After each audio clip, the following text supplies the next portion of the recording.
Ghana, we now have freedom. Africa wants a freedom. Africa must be free. Oracles indicated that Kwame Nkrumah was a devil. Mr. President, there is a coup. I've never seen such an explosion of joy.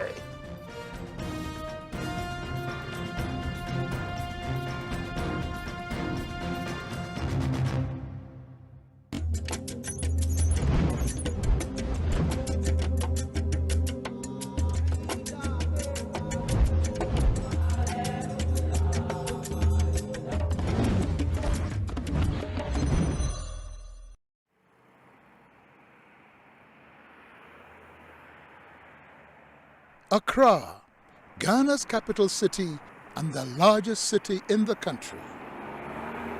The word Accra is believed to originate from the Akan word Nkran, meaning ants.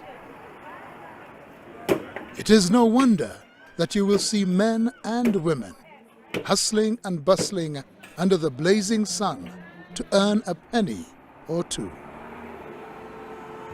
In these very streets walked a great man, a man who led Ghana's liberation struggle. His name, Kwame Nkrumah.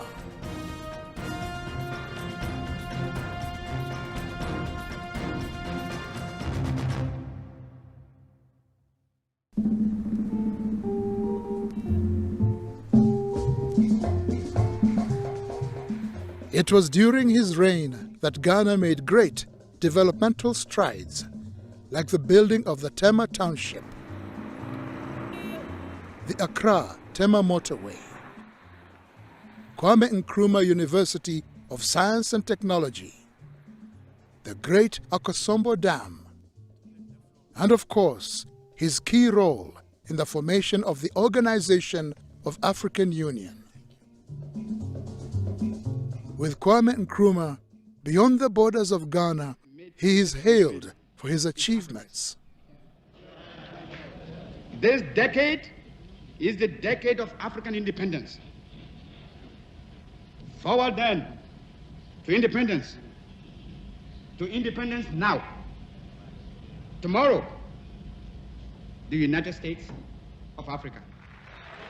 To him, African Union was a passion, and I think he's right. Look at what is happening in Africa now. Congo, the richest country, what is there now? Warlords all over with this private enterprise from outside. They do what they like. I mean, and look at what is happening in all Africa. He foresaw that if we didn't come together, we would be in our present state. Dr. K.B. Asante was the Secretary of State during Kwame Nkrumah's rule. He recounts Nkrumah's character. He could be charming when he wanted to, but normally, as someone who worked with him, he was what I would call a charming, hard taskmaster. He was a good dancer, and he liked music, yes. And we would hear music. But I remember high life music around us.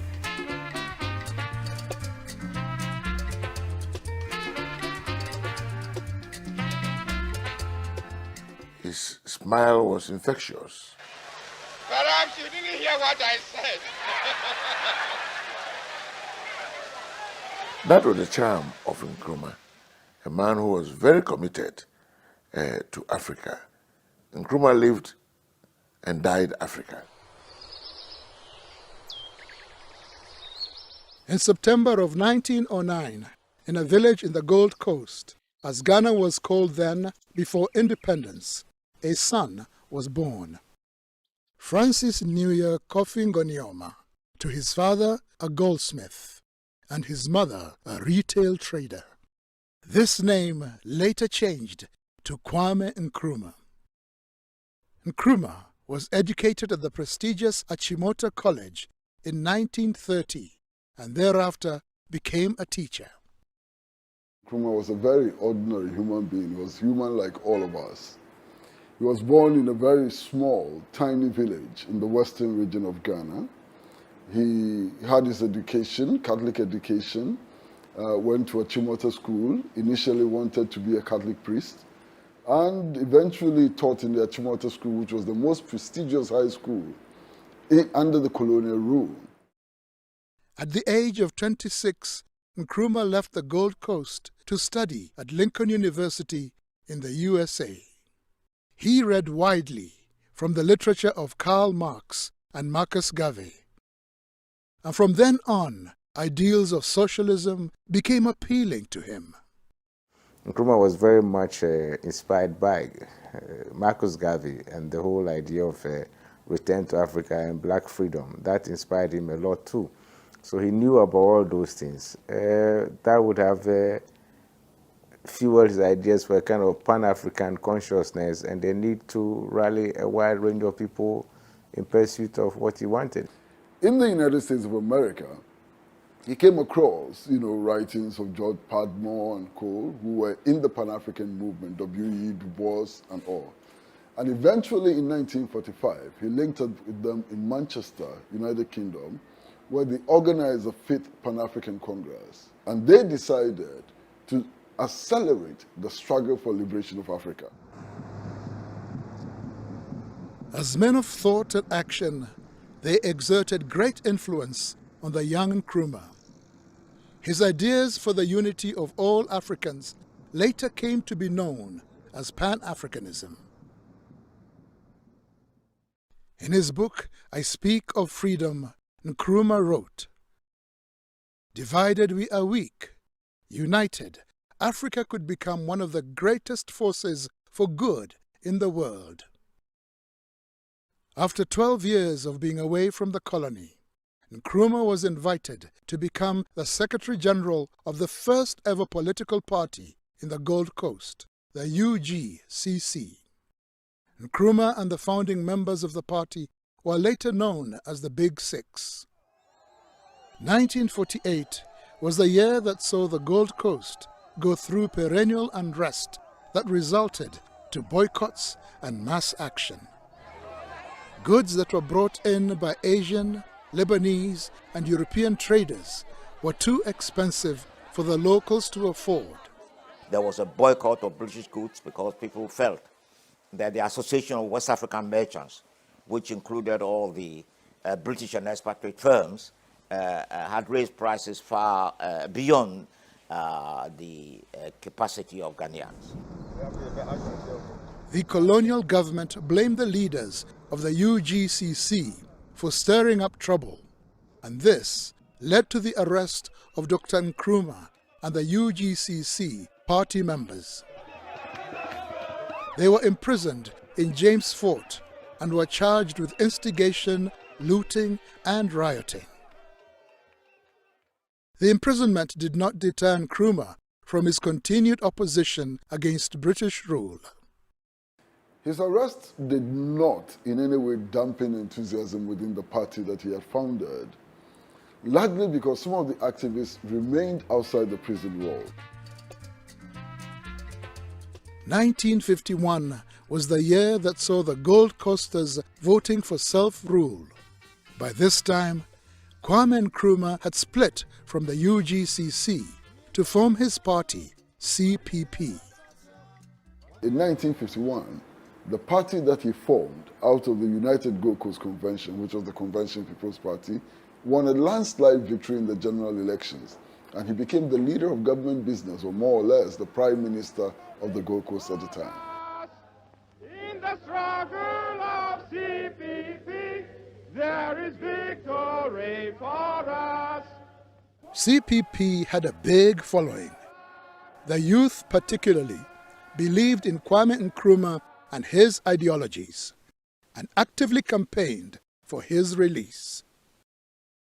After the party's landslide victory, the pressure on the colonial government to free Nkrumah increased. At Accra, a huge crowd cheers as Kwame Nkrumah leaves James Fort Prison freed by the governor as an act of grace on the eve of the inauguration of the new constitution. The British governor, Sir Charles Arden Clark, eventually recognized him as the Prime Minister. Between 1945 and 1965, a significant number of African countries gained independence from European colonial powers. Ghana became the first African country south of the Sahara to gain independence on 6th March 1957. When the Gold Coast successfully get your independence officially, Ghana is the name. Ghana, we wish to proclaim. We will be. But we are going to see that we create our own African personality and identity. We dedicate ourselves not only in the struggle to emancipate all the territories in Africa. Our independence is meaningless unless it is linked up with total reflection of the African continent. Jerry Rawlings, a former head of state, remembers the mood of the time. We were playing football, and I could hear the siren, and everybody sort of stopped wherever they were, listening to the siren. But of course, I mean, not me. I was chasing after the ball, and I found I was the only one chasing after the ball while everybody was listening to the siren when I ran into a barbed wire. And that's the scar I have here, on that day.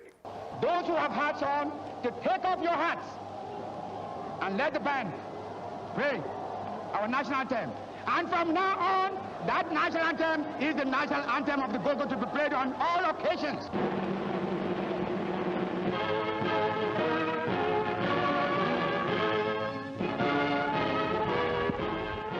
The mood was electrified. Everybody was seeing the dawn of a new beginning.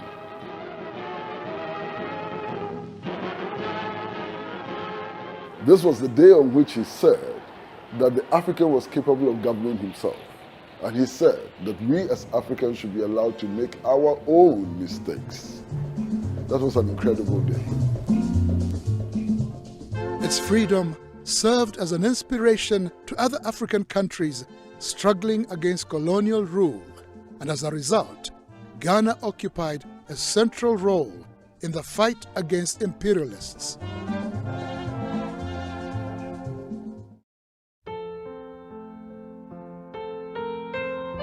On 31st December 1957, while in office as Prime Minister, Kwamen Nkrumah quit the Bachelors Club.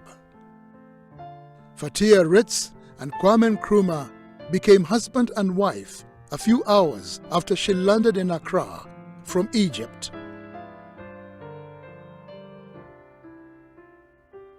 This was a marriage that baffled many.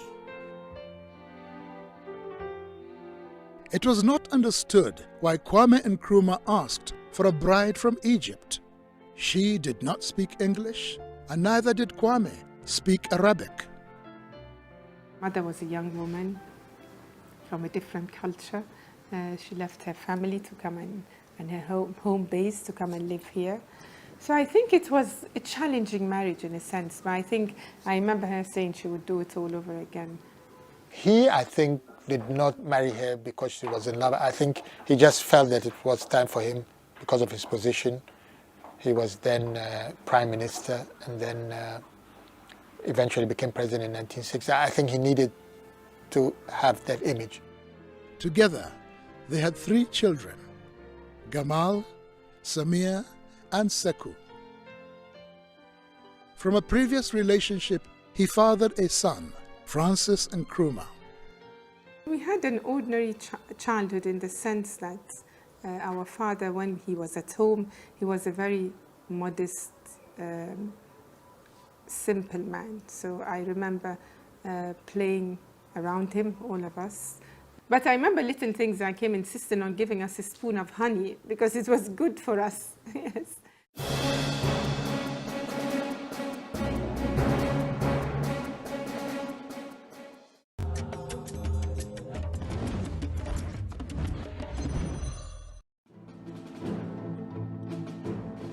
It wasn't long before that Kwame Nkrumah's regime started going through the mill. By declaring Ghana a one-party state, he was perceived as a dictator. So with a one-party system, everything became all Nkrumah, and that was wrong.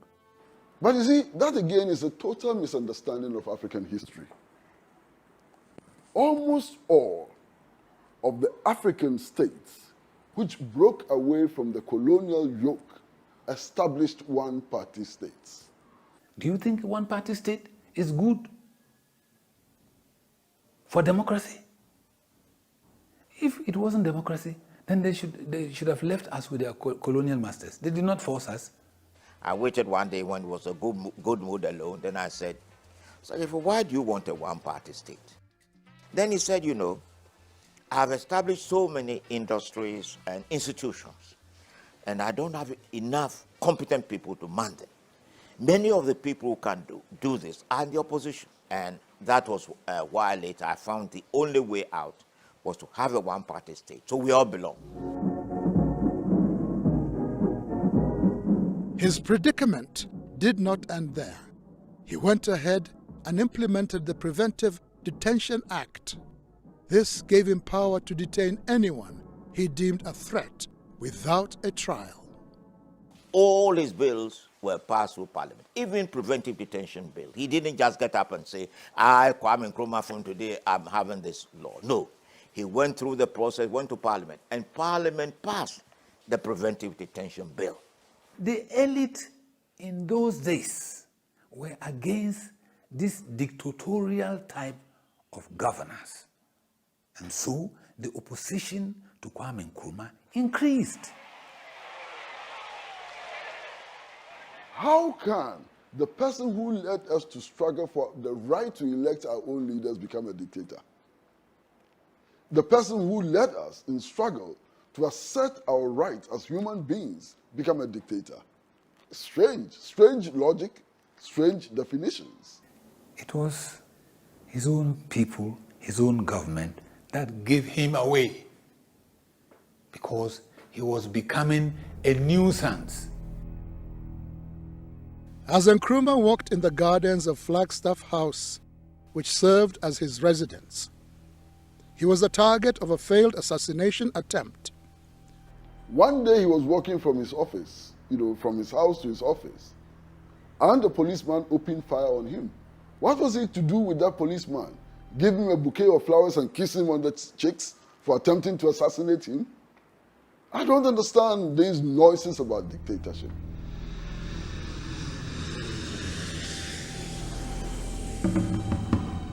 In August 1962, Kwamen Nkrumah was returning from Upper Volta, present-day Burkina Faso.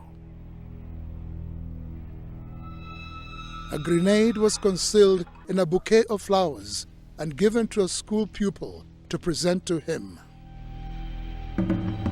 It exploded. It was at that point that the bomb was thrown. It caught him. The girl who was going to present the flower died on the spot. The fragments went into all his body from his nipple down. Alhaji Suleimana Yeremia was detained during Kwame Nkrumah's regime. He was accused of being behind the bombing. You in Ghana here just mentioned the bomb, and my name will be one. When you look at the trial, I was not alone. If it were you, what are you going to say? Do you take it or you leave it? At that point too, it was a matter of death. When you assign it to me, I would not accept it. But there is every indication that says that I was the one. Ghana's economic condition started to get bleak. Cocoa, its primary export, had started experiencing a decline in the world market. Unemployment was on the rise. The state enterprises that were established soon collapsed, and food prices increased. At one time, we had the highest per capita income in Africa. Ghana, for the first time, was rationing soup. milk, and other things that we were buying at the Accra Sports Stadium. That was not befitting of Ghana. Meanwhile, Nkrumah funded Guinea with £10 million from Ghana's coffers, making this the worst economic blunder of that time. Guinea had to be told that they have support. And all Africa should know that we are together, that we should help each other. So to me, it wasn't the amount of money, a symbolic gesture of great import. His efforts to rescue Guinea did not in any way repair his already damaged reputation with the people of Ghana. And what that meant was even the most trusted friend in his government could end up being a threat. We cannot, under any circumstances, allow imperialists and new colonialists to interlock with traitors in our midst to deflect us from the path of duty and progress. On the 21st of February 1966, President Kwamen Nkrumah flew out of Accra on a plane bound for Hanoi, Vietnam. Ironically, he had gone on a peace mission, but in his own backyard, it was all but peaceful. 3 days later, on the morning of 24th February 1966, the self-proclaimed president for life, Osagyefo Kwamen Nkrumah, was ousted in a military coup. The overthrow of Dr. Kwamen Nkrumah. I'd never seen such an explosion of joy. We were in prison when we heard that Kwamen Nkrumah was overthrown. Come and see in the prison. People were weeping because of joy. The prison was full. As for people who died there, you cannot count them. But they were weeping when they heard Kwamen Nkrumah was overthrown. Oh, we remember the whole day, the whole event. As I said, I was a little over 5, so mercifully, our father was not in town. He was out of the country. And we woke up at the sound of gunshots. Because of my age, I wasn't aware of what was going on. But she said I was then asking the soldiers who used to guard the presidential palace, that's Flagstaff House, why they were not saluting me on that morning. Because I was not aware of what was going on, that they were overthrowing Nkrumah. I remember Mother, the first thing she did, 2 things she did, in fact. One, she told us to pray. And we prayed. Remember, we knelt down and praying. When we finished, she said, okay, now even if they fire at you, nothing will happen to you. Ghana is passing through a revolutionary period. The Americans did not like Nkrumah because of the regime he was trying to implant in Ghana, which may encourage other African states to do the same, and also because of the help he was giving to African countries to be that independent. I used to hear KB Asante talk about the CIA. Of course, it was not like the CIA just came and jumped in. No. So it didn't matter where the support came from. From the CPP, they were prepared to grab it. In Ghana, we have a proverb or a saying that when the bird stays too long on the tree, it invites a stone.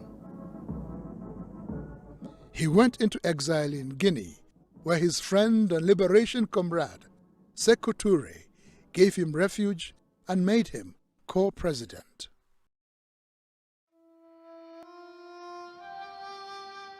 In April of 1972, Kwamen Nkrumah drew his last breath in a hospital in Bucharest, Romania. Until he met his death, Kwamen Nkrumah had survived 5 assassination attempts, and that is why the phrase Kwame Nkrumah Never Dies was coined.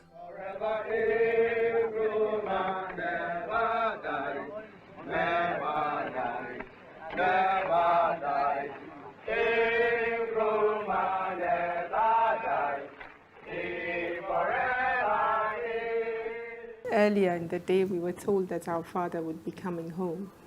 Yes, and of course we were excited. And we all dressed in our finest clothes. Yes, and you're right. Yes, I remember our mother looking particularly good in her chiffon dress. And by the end of the day, an envoy came with this unbelievable news that our father had passed on.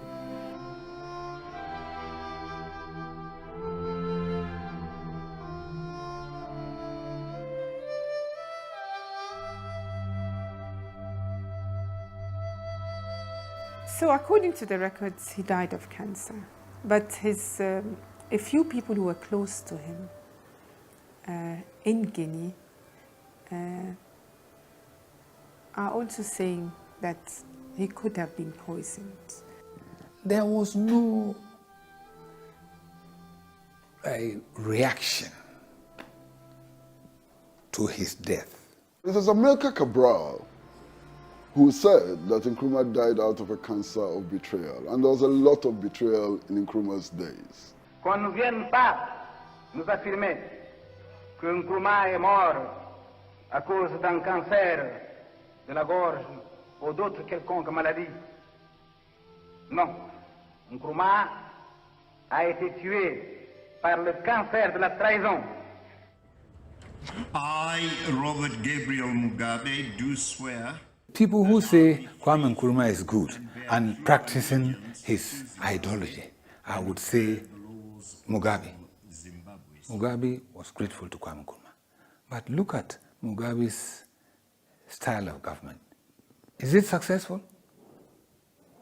That is the true Nkrumahist, a Pan-Africanist who believes in the true identity of the African.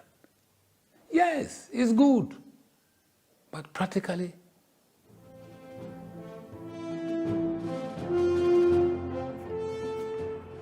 Kwame Nkrumah went down the books of history as the firebrand in Africa's liberation struggle. His vision for a United States of Africa continues to be realized. The reality is that they didn't stay on. Madiba is gone, Nkrumah is gone, Secretary is gone, Samora Machel is gone, Nasser of Egypt is gone. That is our reality. Our task is to create a new core of leaders, visionary leaders, leaders who want to see Africa free, leaders who want to help Africans to develop confidence in themselves, in their culture, in the food they eat, in the way they dress, in the way they walk, and the way they talk. Leaders who want to encourage Africans to take control of their own resources. We need to engineer those new leaders. That is the task. I've told you he was a fine man. Nkrumah was dedicated to politics. He loved the nation. He loved Africa. In marriage, he married Africa. He lived and died politics.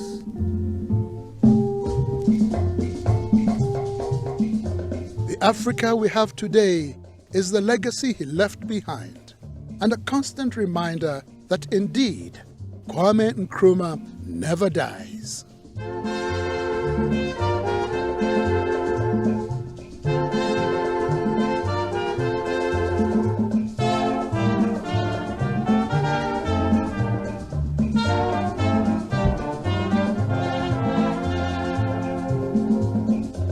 Ghana, we now have freedom. Ghana, land of freedom. Toils of the brave and the sweat of their labors. Toils of the brave which have brought results.